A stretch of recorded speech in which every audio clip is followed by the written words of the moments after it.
in 2010, only for the summer Youth Olympic Games, and 2 years after for the Winter Youth Olympic Games. I want to speak about sport, of course, but you know sport has a faster, higher, stronger, but sport is much more than that. Sport is a project that was defined by Pierre de Coubertin. It's an educational project, it's a societal project, it's an ethical life project, and also, and it will be part of my speech, an hygienic lifestyle and public health project.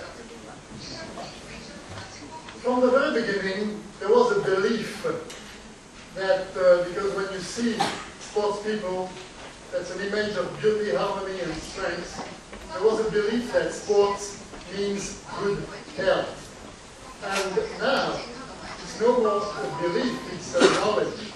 Sport emphasizes physical and mental health of man, which is inseparable from health of the social body and of the public mind. During 100 years, Olympism remained a clear and one-dimensional reference. But at the beginning of the 21st century, we can say the Olympic message became blurred a little. Maybe also because of globalization. Globalization changed the view of the project. Education means mediatization. Society means liberalism. Ethics means individualism, result, performance, and health means even hyper-medicalization. The problem for the IOC is trying to manage with paradoxical challenges. It has to maintain a balance between the respect of the Olympic project and the challenges of globalization. And this will be the topic of the 2009 Olympic Congress, the Olympic movement within society. Because we are facing what I call personally, but some others, pro-Olympic sport. It's a money-grabbing sport based on performance and show, mediatization and profit, hyper-medicalization and sometimes doping, and maybe political and ideological recuperation. But also, Olympic sport made the room for inactive sport people. They live a kind of virtual life and they practice sedentariness. And this is not good for health. So, the IOC tried to answer these challenges by creating the Youth Olympic Games. IOC goes back to basic. Young athletes from the whole world will have access to a top-level sports event. They will be in direct contact with the Olympic symbols and values, and they will have the possibility to pass from the theory of Olympism to the reality of stadium competitions. They will become true Olympians, and we will go back to the real Olympic values: humanism, sporting spirit, healthy lifestyle, fraternity, universality, and peace. It's beautiful. But at least it's what appears to be targeted. Is it possible? Is it possible? We will see. We have to try anyway. Concerning health, we can say it's a matter of emergency. And sometimes, and some people can say it's more late than expected for that. Because we know now that sedentariness is a real danger. In the US, they have identified a sedentary death syndrome with thousands of people dying of it every year. It's a danger for individual body and mind, and it is a danger for social body and for public mind. So we try to fight physical inactivity. What is physical inactivity? It's a behavior. We speak of physical inactivity when 90% of your leisure time you will use very, very little energy. To fight against physical inactivity, we discovered physical activity, which is also a behavior. What type of behavior?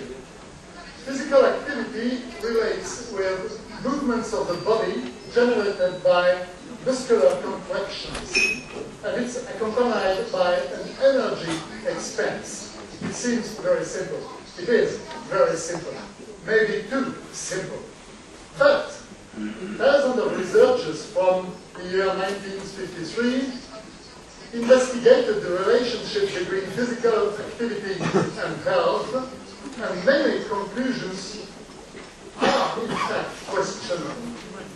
You can see thousands of results, but you can consider some of them with caution, because most studies covered only short periods of time, and most studies correlated two elements only: physical activity and health conditions. Physical activity sometimes is isolated from other factors like genetic or like lifestyle, which might, of course, modify the interpretation of the results. And health conditions are evaluated in terms of rate of morbidity or mortality only. And you know that health is more than that. In health, you should consider the quality of life and the well-being, which are difficult to quantify. But even if those results should be put in perspective, we can say that epidemiological studies of different types of cohorts, by age, gender, number of participants, health conditions, that the quantification of different types of parameters, mainly intensity, frequency of the effort, duration, type of physical activity, they clearly demonstrate positive effects of physical activity on health. You here have physical activity at work, you have physical activity just in walking with your little dog, or even exercise, but at least at the end of it, clearly there are positive effects of physical activity on health. What is physical activity for health? Prevention, but also therapy.